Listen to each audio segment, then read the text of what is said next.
familiar. That part of him lived on.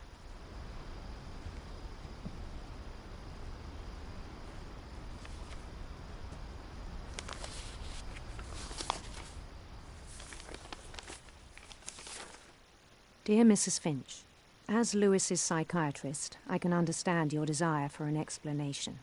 As I see it, the trouble began in January, shortly after we convinced your son to seek treatment for substance abuse. Newly sober, I believe Lewis first noticed the monotony of his daily life.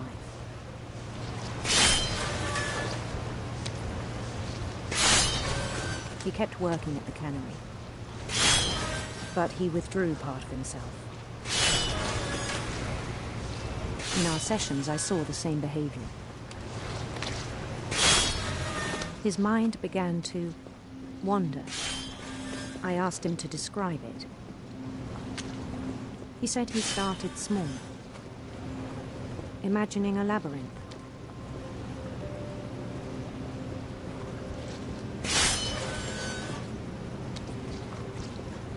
He'd feel his way about. Then something moved. Bats. And toads.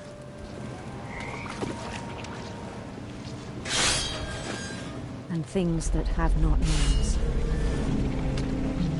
He knew it was all in his head.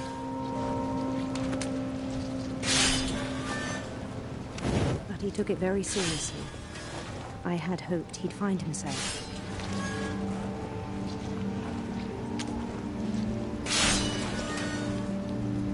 But he found something more.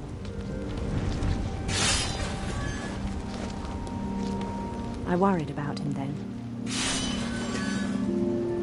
Daydreaming at the cannery. I spoke with his boss. But he said Lewis had become a model employee. Methodical, tireless, focused.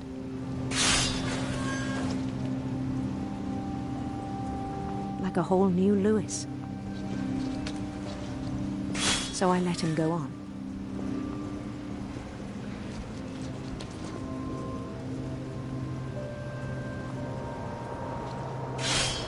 I even encouraged him.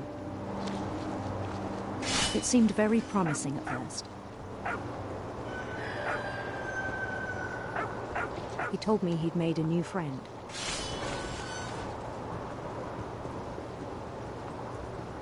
On the edge of a city he named Lewis Topia. He built the city up slowly, brick by brick. Then he made musicians.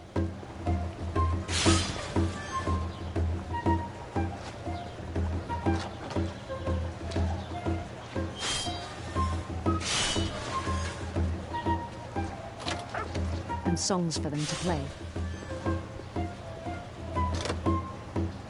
He talked about starting a band. And he was always humming something. Every day his imagination grew stronger.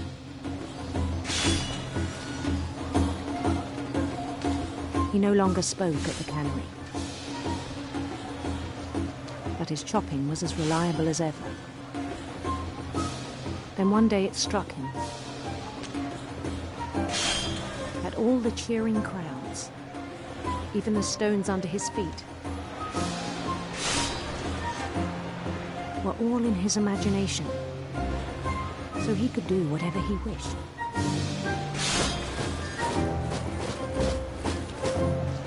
He held an election for mayor. And he won. They begged him to stay, but his mind was already wandering. It became a game for him.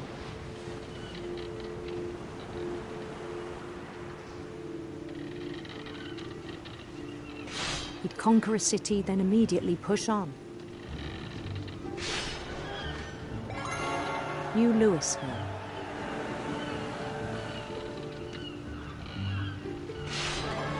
St. Louis.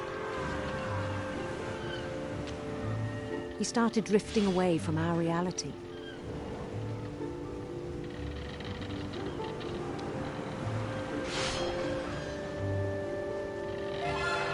Minneapolis, until one day he forgot to go home from the cannery. Even as his mother pleaded with him, part of Lewis kept sailing on.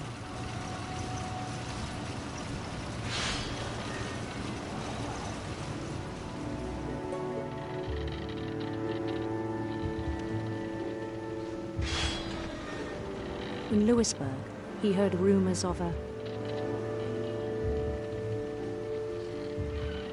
handsome queen.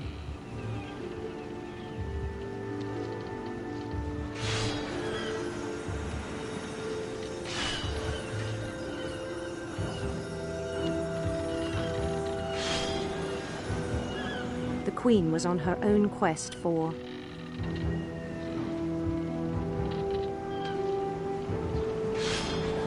radiant rainbows.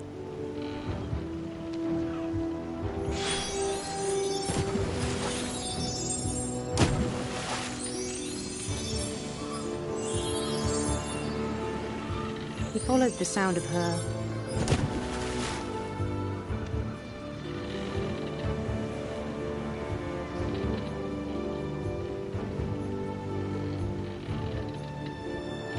electric sitar.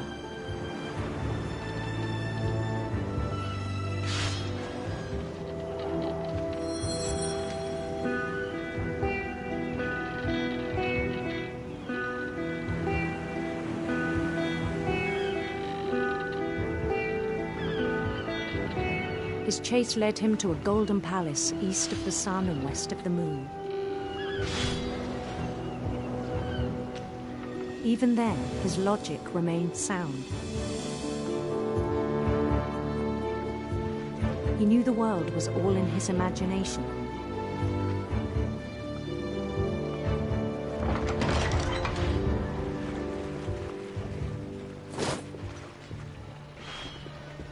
But he was so proud of having created it.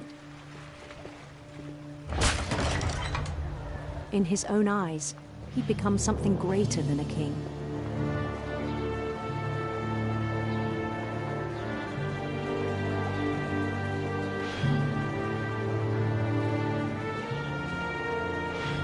For someone who'd never known success in the real world, I think it was overwhelming. And then it struck him that the real Lewis was not the one chopping salmon, but the one climbing the steps of a golden palace.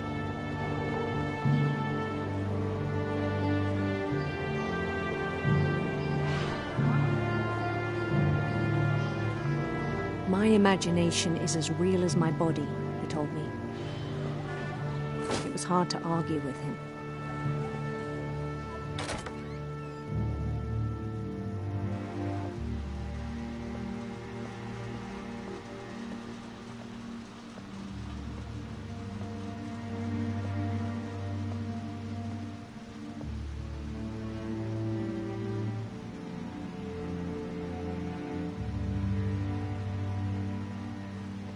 We began to forget the world we know.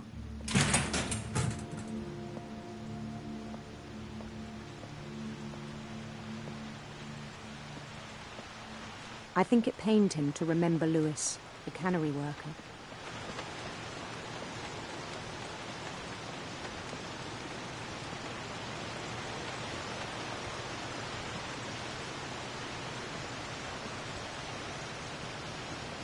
He began to despise the man with a royal contempt.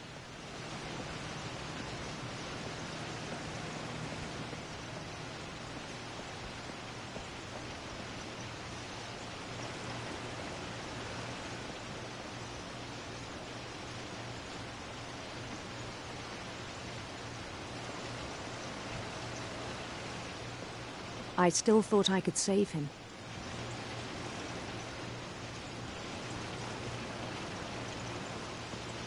Even after he said he was being crowned king over all the lands of wonder.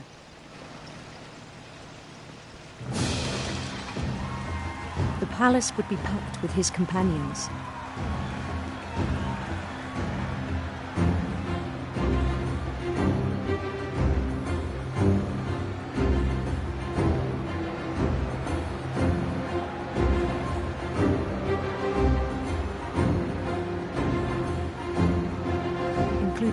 Mrs. Calico who'd insisted on inviting him.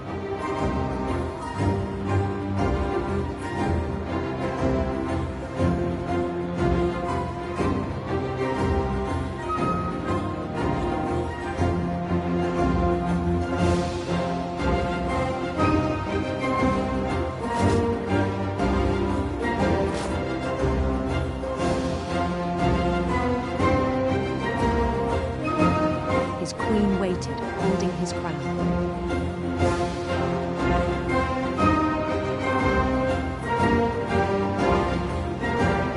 There was only one thing left to do.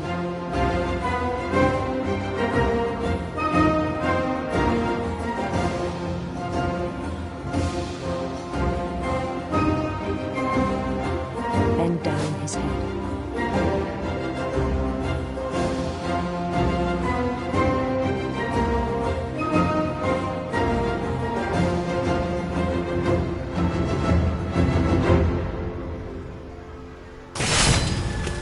I think you know. Mrs. Finch, your son was a kind man who will be missed by all of us who knew him.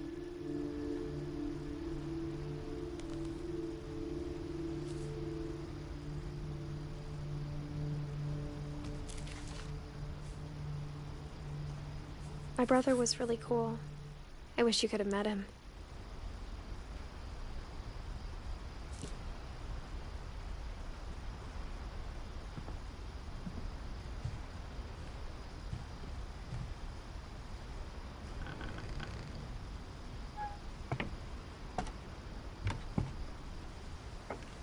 On the way back from Lewis's funeral, my mom told me to start packing.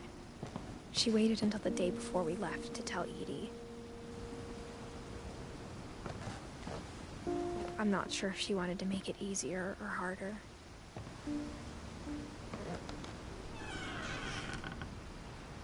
I wish we'd stayed. But I understand why we left.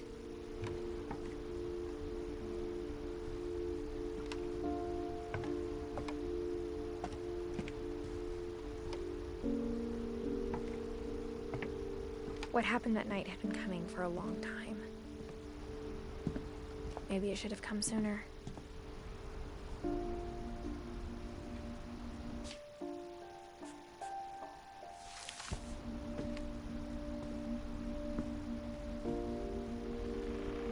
But it had to end one way or another.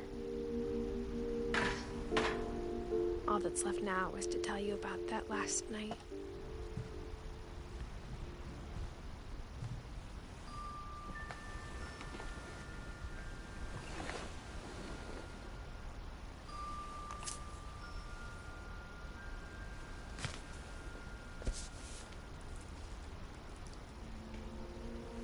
That whole last day, Edie just watched us pack and didn't say a word.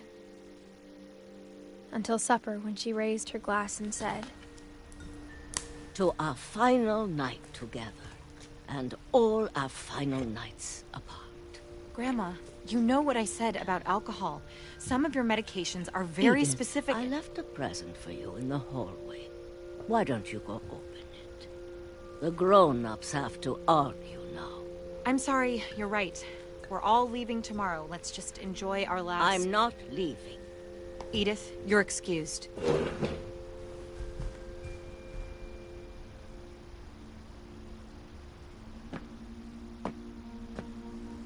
the power had been shut off that morning, but Edie always had plenty of candles. When my mom sealed the library, I don't think she knew about the other entrance. Or that Edie had a key to it.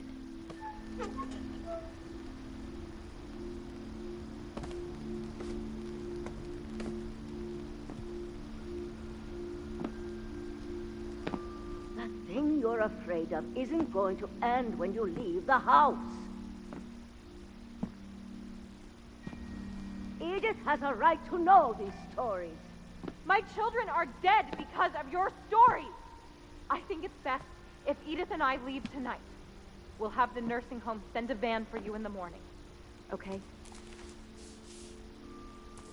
Dear Edith, there's so many stories I wish I could tell you, but there's only time for one. This is about what happened on the night you were born. That night, the tide went way, way out. It was the first and last time I ever saw the old house aground. There'd been an earthquake out in the middle of the ocean. They called it the lowest tide in 1,000 years. God, it smelled awful. You know, I've seen that house every day of my life.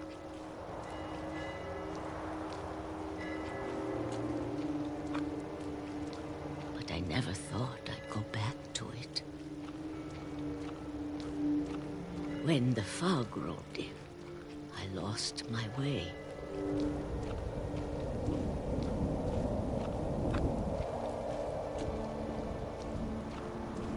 I got turned around.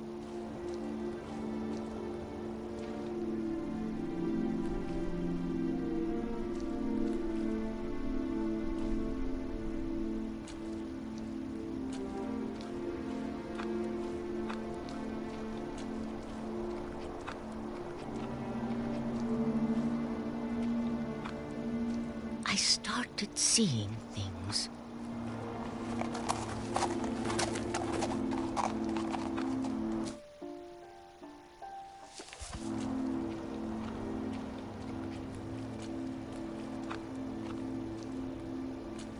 Things I'd forgotten had ever existed.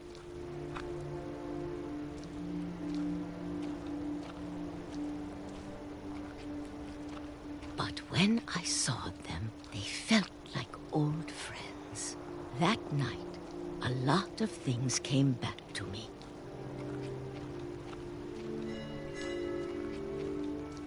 Or maybe I came back to them.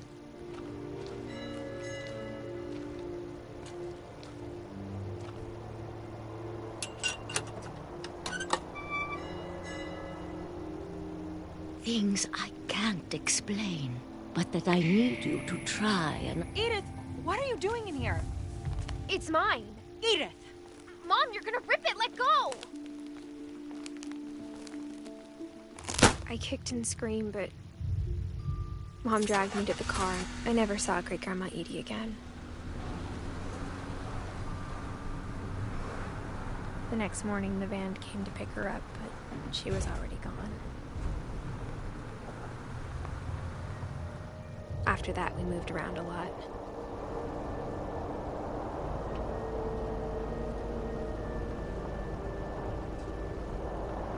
We both tried to make the best of it.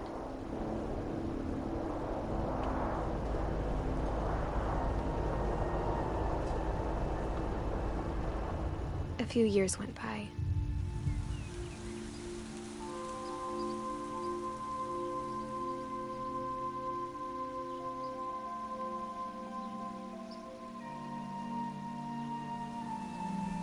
My mom didn't like to talk about it.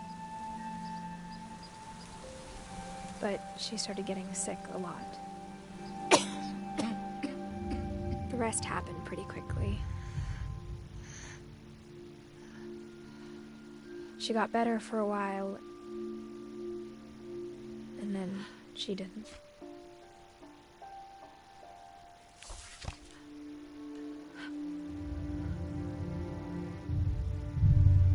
And then I was alone. The last Finch left alive.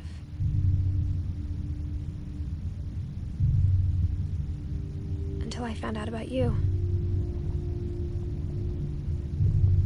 I'm still not sure what to tell you about all this. If we lived forever, maybe we'd have time to understand things. But as it is, I think the best we can do is try to open our eyes. And appreciate how strange and brief all of this is.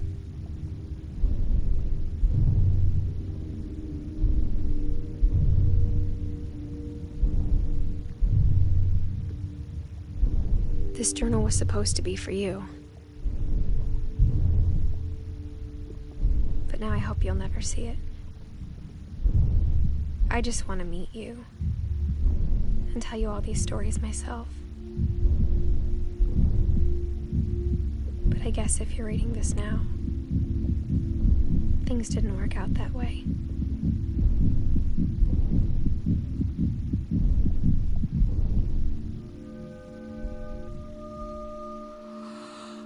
This is